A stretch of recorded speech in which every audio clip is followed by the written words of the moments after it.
US magde-deploy ng mga submarine sa Taiwan at Pilipinas, no? Military deployment ng Japan at Pilipinas, mga tol. Ito ang ating panonoorin at bibigyan ng reaction video mula rito kay John Reps, mga tol. Siyempre, huwag niyo kalimutan mag-subscribe sa kanyang YouTube channel, mga tol. Nakalagay po ang link sa ibaba. At kung bago ka pa lamang dito at trip mo yung mga ganitong klaseng commentary, reaction video sa mga ganitong klaseng balita, mga kapatid, partikular na sa West Philippine Sea, huwag mong kalimutan mag-subscribe. Click mo na rin ang notification bell para ma-notify ka whenever na may mga bago tayong reaction video na tulad nito. Huwag na po nating patagalin pa.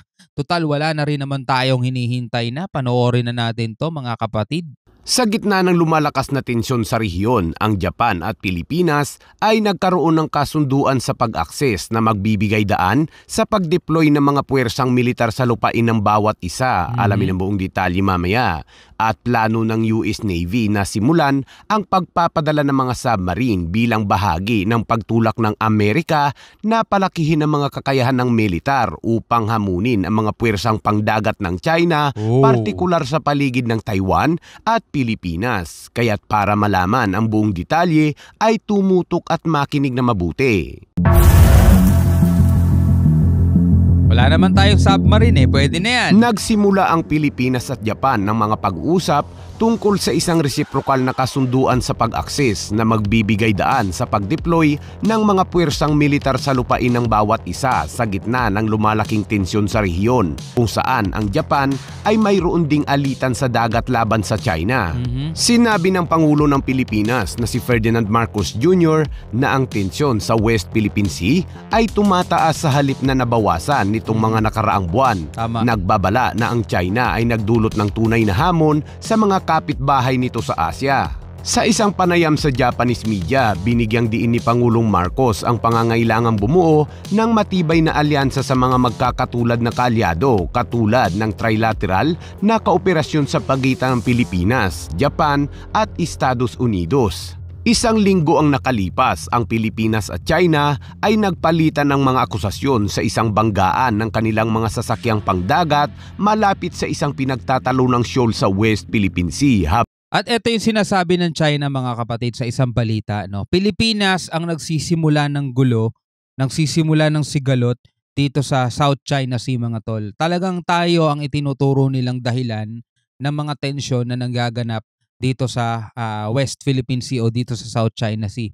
Which is ang ginagawa lang naman natin, mga tol, bilang isang bansa na kumikilala dito sa 200 nautical miles natin bilang exclusive economic zone, ay pinoprotektahan lang naman natin kung ano yung atin at kiniklaim lang naman kung ano yung atin, mga tol. Pero yun nga ang nagaganap, mga tol, no?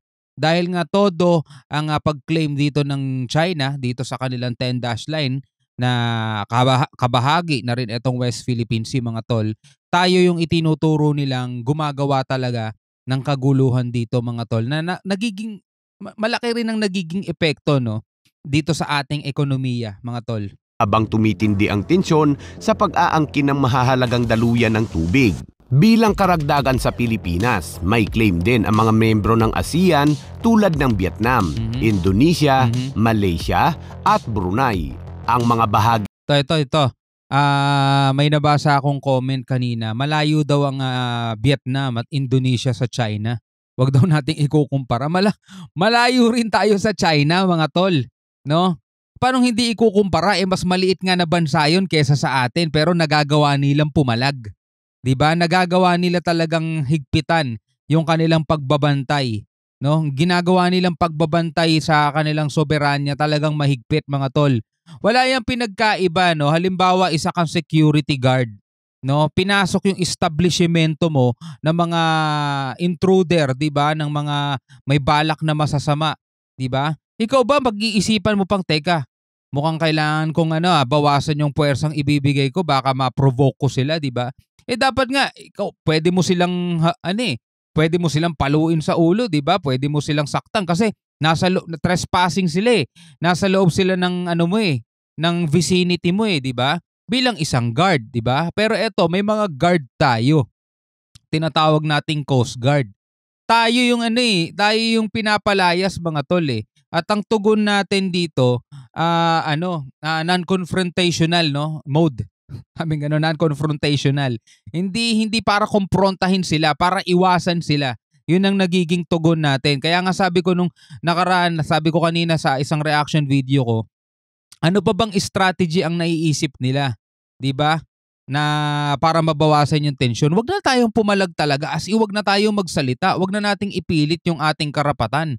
Hayaan na lang natin, balik na lang tayo dun sa panahon nila ni Duterte dati na gano'n na lang ang mode natin. Matatapos yung mga issue na yan, no? Kasi yung ganito, daldal lang tayo ng daldal mga tol, reklamo tayo ng reklamo, pero pag andiyan na sila sa harapan natin, wala rin naman tayong nagagawa, di ba? Ng South China Sea na gustong angkinin ng China ang halos lahat ng dagat. Sinabi ni Pangulong Marcos na kailangan nating ipatuloy na payuhan ang kapayapaan at ipatuloy ang komunikasyon sa pagitan ng iba't ibang bansa o sa lahat ng sangkot. Dagdag ng Pangulo, ang hamon na ibinibigay ng China ay nangangailangan ng mga bagong solusyon. Sinabi rin ng Pangulo na ipagtatanggol ang mga karapatan ng Pilipinas sa West Philippine Sea. We discussed the future of ASEAN-Japan relations and emphasized the need for ASEAN to have an active role in maintaining peace, security, and stability in the region. We also advocated a rules-based Indo-Pacific region that is free and open, guided by the shared fundamental principles as enshrined in the UN Charter and the Treaty of Amity and Cooperation in Southeast Asia. We highlighted the need to promote respect for sovereignty and territorial integrity, settlement of differences or disputes by peaceful means, and renunciation of the threat or use of force. We also discussed how Japan's role in ASEAN and individual states' economies have progressed over the past 5 decades, particularly in our shared commitment towards peace and security, trade and investment, food security, climate action, energy security, supply chain resilience, infrastructure development, and connectivity. As permanent country coordinator for ASEAN-Japan economic relations, I assured ASEAN and Japan that the Philippines will continue to shepherd ASEAN initiatives and projects, not only to co-create a region of economic prosperity, but also an inclusive society that is ready for the future. Samantala sa ibang balita naman mga kabayan, plano ng US Navy na simulan ang pagpapadala ng mga submarine sa susunod na taon bilang bahagi ng pagtutulak ng Amerika na palakihin ang mga kakayahan ng militar nito upang hamunin ang mga puwersang pangdagat ng China, partikular sa paligid ng Taiwan at Pilipinas. Hindi nabanggit kung anong mga submarine class ang ipapadala, pero ito ay mayroon umanong maritime strike na bersyon ng mga Tomahawk missiles. Kaso eto mga tol, magiging problema niyan. Sasabihin ng mga ibang mga mambabatas natin dito, imbis na kapayapaan ang hatid ng mga submarine na yan, magpapataas lang lalo ng tensyon niyan eh. 'Di ba? Magpapataas lang lalo ng tensyon niyan, mas lalo magagalit ang China diyan sa gagawin ng US mga tol. Papayagan ba ng Pilipinas yan? Yan ang hindi natin alam mga kapatid, no? Hindi natin alam. So sa ngayon, load muna tayong balita. Nabi ng program manager na si Captain John Hersey sa isang pahayag. Ang pinakabagong mga modelo ng Tomahawk missiles ay binago gamit ang isang bagong guidance systems na magbibigay daan sa kanila na makipag-ugnayan sa isang mobile target sa dagat, at idinagdag na ang US Navy ay sinubukan na ang bagong bersyon noong nakaraang taon bago ito idiniklarang handa sa labanan ang mga missiles.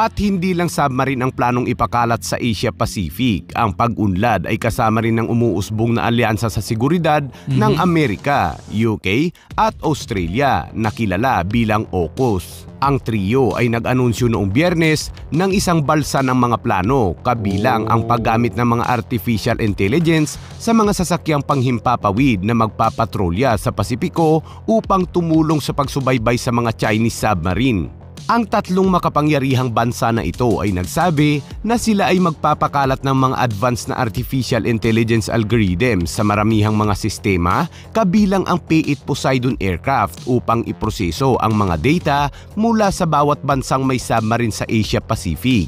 Ayon kay Brent Sadler, Senior Research Fellow sa Naval Warfare at Advanced Technology sa Heritage Foundation at pati na rin ang dating submariner head sa Asia Pacific Advisory Group ng Navy, ang mahabang hanay ay magbibigay ng mas malaking standoff mula sa Chinese anti-access at sa area denial missile forces at ito ay pipigil sa plano ng China para sa blockade o invasion sa Taiwan at upang madaig ang mga puwersa ng China anya. Maaaring balang araw ay ide-deploy din ng Japan ang mga bagong anti-ship na version ng mga missiles nito. Inabisuhan ng State Department ang Kongreso ngayong buwan na ang Japan ay naklear na upang matanggap nito ang unang mga Tomahawk missiles sa isang sale na nagkakahalaga ng higit sa $2.35 billion para sa hanggang 200 missiles.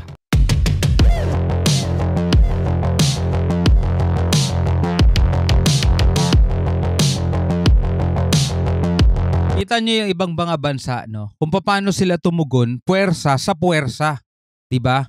Kapag pinapakitaan sila ng puwersa, puwersa din ang ipapakita nila, mga tol, no?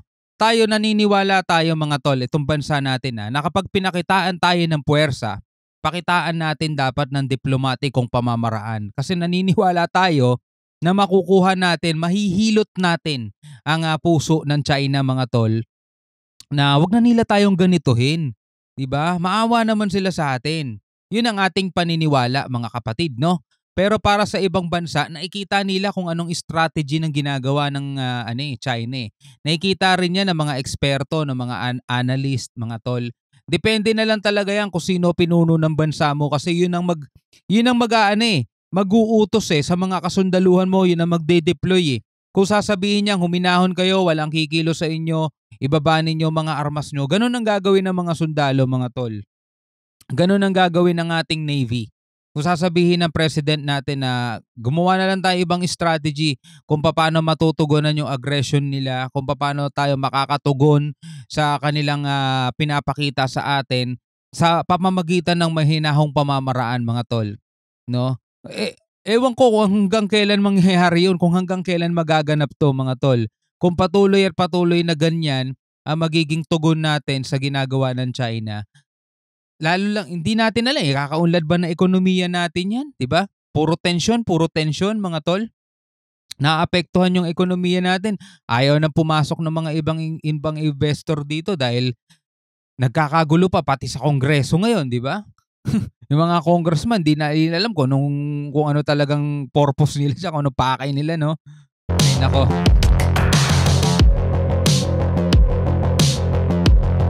Bante natin.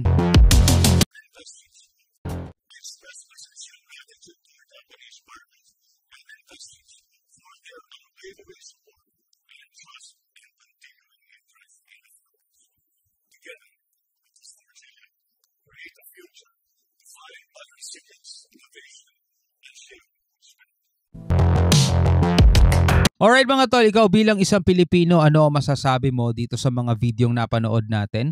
Yung magpagde-deploy ng US, no, ng mga submarine sa Taiwan at Pilipinas. Ito ba'y maghahatid ng kapayapaan o maghahatid ng mas mataas na tensyon dito sa ating West Philippine Sea? No, pwede kang mag-comment, pwede kang mag-iwan ng iyong reaksyon, iyong palapalagay, iyong saloobin. Maraming salamat sa pagsama sa akin sa araw na ito, mga kapatid. Hanggang sa muli, ako nga pala si Shobal D. Peace out.